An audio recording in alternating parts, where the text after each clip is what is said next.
We'll go ahead and get started here. Coach, if you could give an opening statement. Well, the first thing I'd like to say is how proud I am of my team. Been through a lot.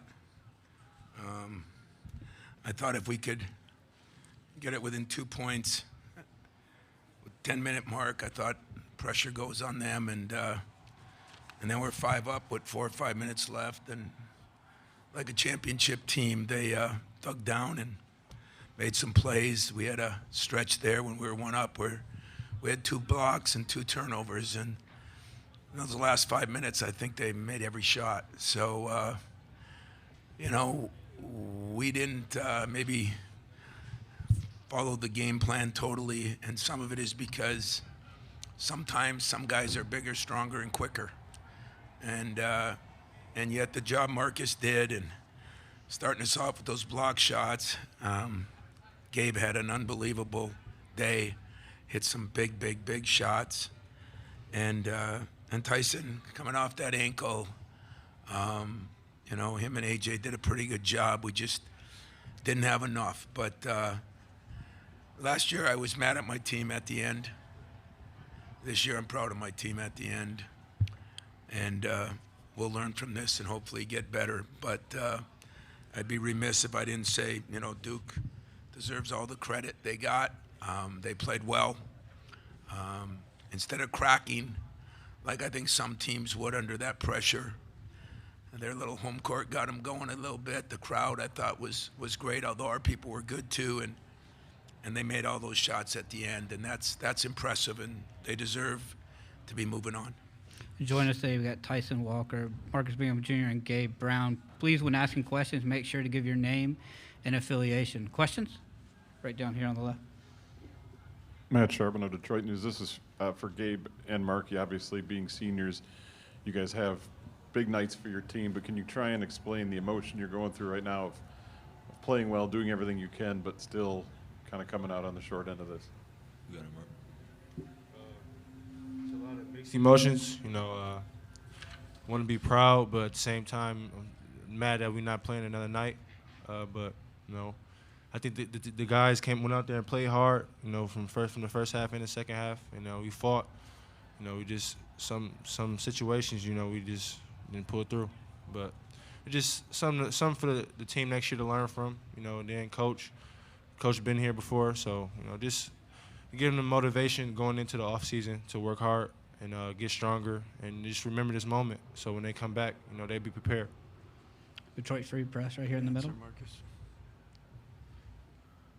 Gabe, you want to answer that last one as well? Oh, sorry. Excuse me. Say it again. Same question, about your seniors and how did it feel and everything? Yeah, like Marcus said, it's a lot of mixed emotions. I put everything I have into being here, playing at Michigan State. Everything I put into it for Coach Iz, for my teammates, for the staff, for everybody. So I'm sad that I can't play another night, but it's motivation. It's motivation for sure for next year. Yeah. Chris Solari, Detroit Free Press. But for Marcus and Tyson, you guys get that. Tyson, you hit that step back 3, and then Marcus, you hit the free throws to put you guys up 5. What's going on in those moments when you guys go up with about 5 minutes left? What are you talking about at that point? Just trying to sustain the lead. Just try to keep it going and keep our foot on the gas. As a team, we kept huddling up. Try to talk to each other. Telling each other, to keep going. Just keep playing hard. But I'm proud of the guys. We all played hard tonight, I think. After that happened, it was just let's get a stop and let's score again.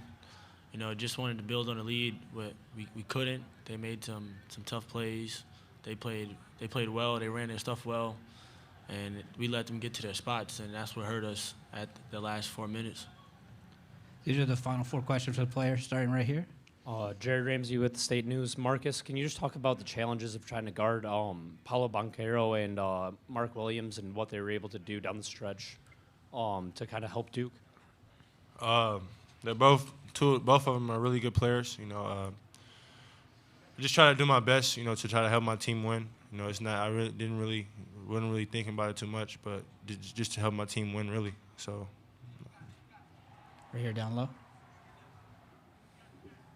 Yeah, Kyle Austin, MLive.com. For Gabe, there was a point in the first half where you guys had missed 11 straight shots, had gone down. You answered that. I think you made 5 threes in a row. But what did you think that point kind of said about your team, and how much confidence did it give you that you could play with those guys?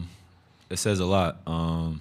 We just kept chipping away, and my teammates happened to find me. I happened to knock down shots.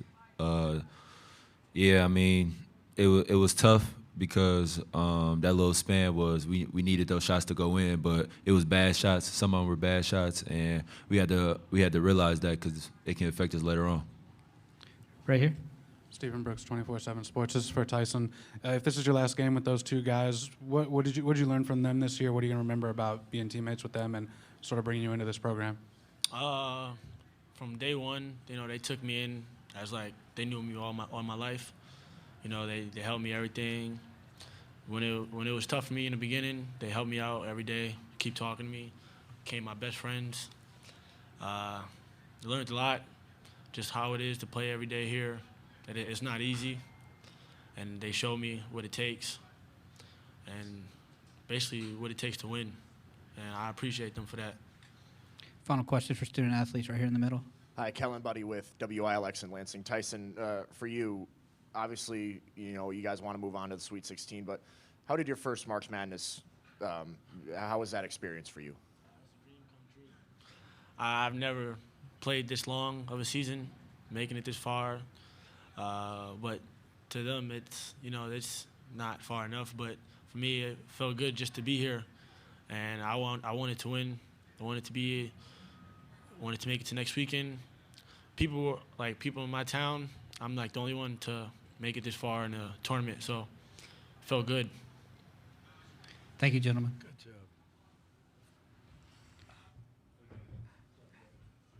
Starting with Aaron for questions for Coach Izzo.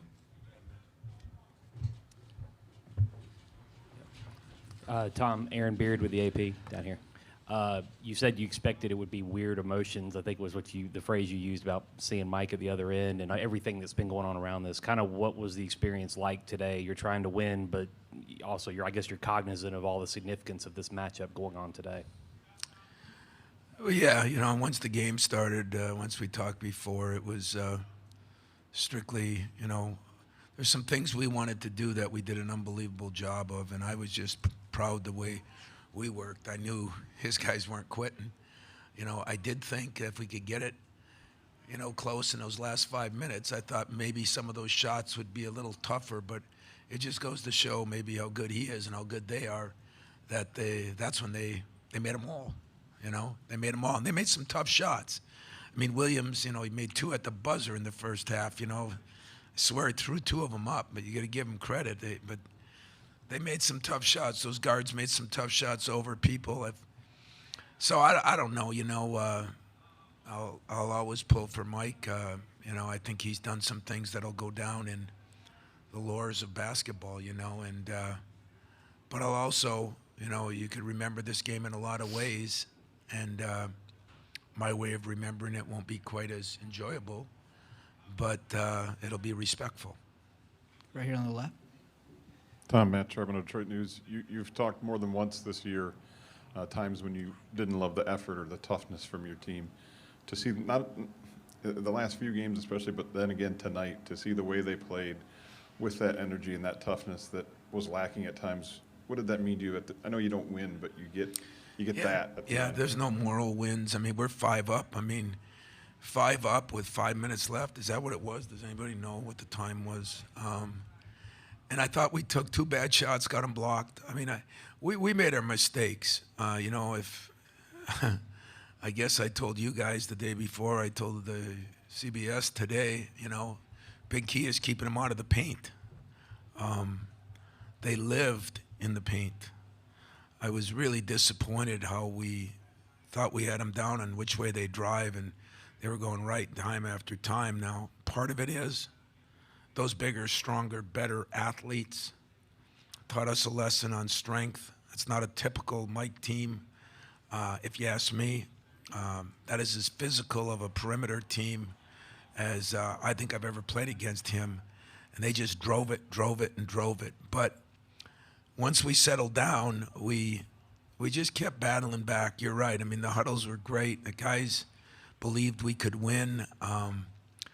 We just didn't, our young guys struggled a little bit, and that was one thing, and we just didn't cover those drives. As the day went on, we went from shrinking the court to kind of hanging with our guy, and those gaps got bigger. And when those gaps got bigger, they really took advantage of it, and give them credit for that.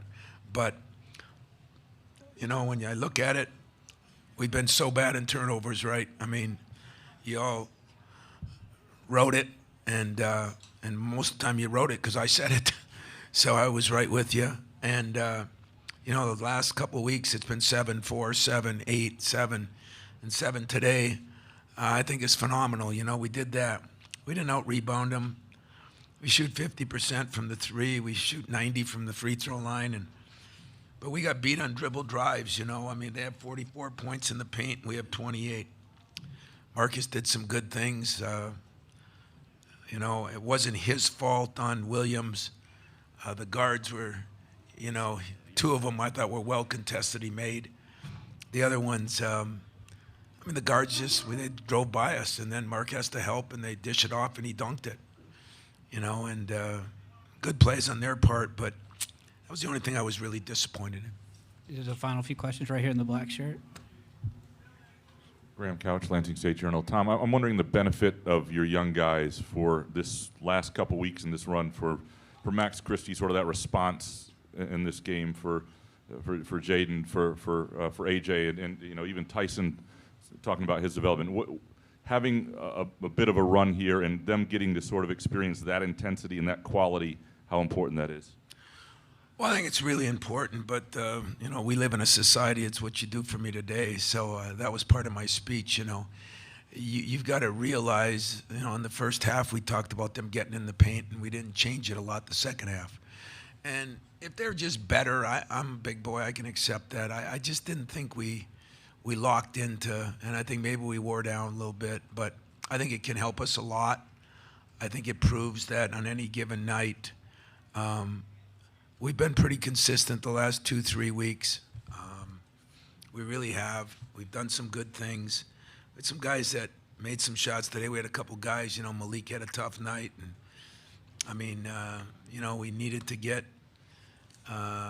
probably Max going a little bit more, even though his stats look pretty good. But we just didn't do the things that you needed to do to win these kind of games. If we can learn from it, only time will tell on that. I'll find out when we get back and we look at the film and just how many things we didn't do, and then we'll try to correct them. Down low. Chris Solari, Detroit Free Press. Tom, you talked about some of the things that you did good. What gets you that 5-point lead? And with the guys that it seemed like each one of them had their own little burst where some really good things happened for all of them. Yeah, I thought we were moving the ball good. We were getting in the paint and kicking it out. We got him to switch a couple times on Tyson, and he was able to hit some shots. But the discipline that you need when you get up, or I think our inexperience showed, and theirs should have. But you got to give. You talk about their guys.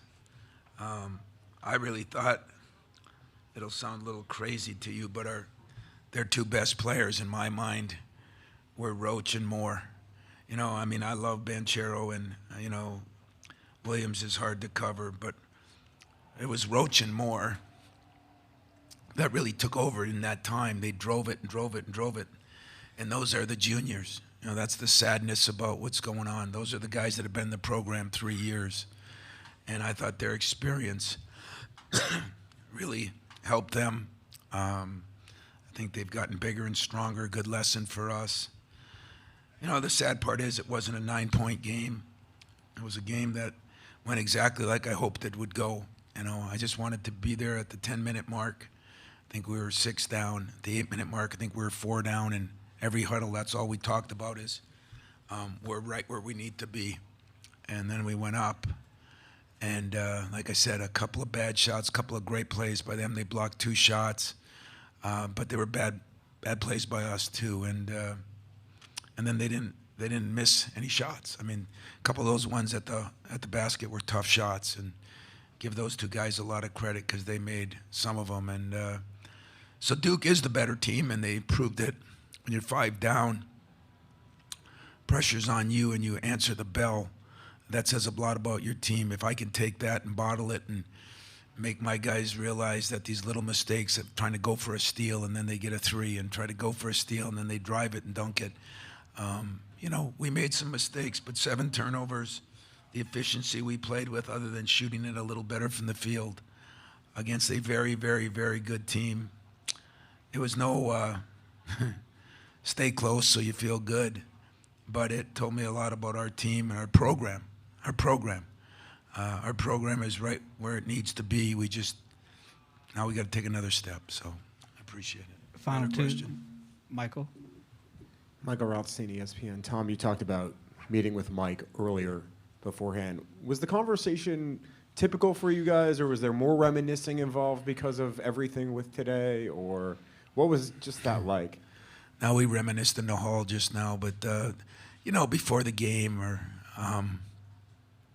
there wasn't a lot of reminiscing. You know, it was just, I think, a mutual appreciation. It was short and sweet, and that's the way it should be. And but it wasn't, you know, we didn't talk about wife and kids or his grandkids or where he's going to start vacationing or anything. It was just he's got another game to play, and I don't know what the hell I'm going to do. Probably be beating myself up for a week because not many times do you get an opportunity to be right there in the threshold of something special, and it slipped away. And I guess I've been on the other end enough times. I think back of the Gene Cadeys or the John Cheneys when we beat them, and you know, and he hadn't been the one. I guess I'm being a little unrealistic, but we were 5 up. I wasn't confident, but I felt like we did the things we needed to do. We were playing at a pace we needed to play, and it was like we just kind of didn't get back very good defensively, and they just pushed it, and a lot of it was Roach. I mean, I don't know what Mike thought, but I thought Roach and Moore were really, really, really good, really good. Final question here in the middle. Nick Mandas, WLNS in Lansing. Coach, you were mentioning how last year you were not proud of the team, but this year you were. What was that conversation to the team like in the locker room after this loss? Tear-jerking. You know, it was a tear-jerking conversation. I felt like they gave me just about everything they could. We made some mistakes. Basketball's a game of mistakes, but I never thought they gave up, gave in, or didn't believe we could win, and that was a good sign. And so it was a tough locker room, you know. And last year it was different. That doesn't mean anything bad. It just you know, this year we did everything we could do, except maybe guard a little better at the end, take a little better shots a couple times. But we'll learn from it. We'll get better from it, and hopefully, as I said, great for Mike. I don't want to take anything away from Duke because I think they showed their truest colors. I mean, you know, they lost at home to North Carolina. They lost to Virginia Tech. Same kind of games. And when we came back and went up, you know, an average team without a lot of heart might have just drifted into the sunset. And I thought they reached down and in Mike Krzyzewski fashion and did an unbelievable job of kind of taking it at us, and we just didn't have enough left. But doesn't change how I feel about my team. We'll grow from this. We'll get better. And I hope people realize this program is here to stay because today was probably a hell of a game for TV. Hell of a game. Thanks for your time, Coach. Thanks.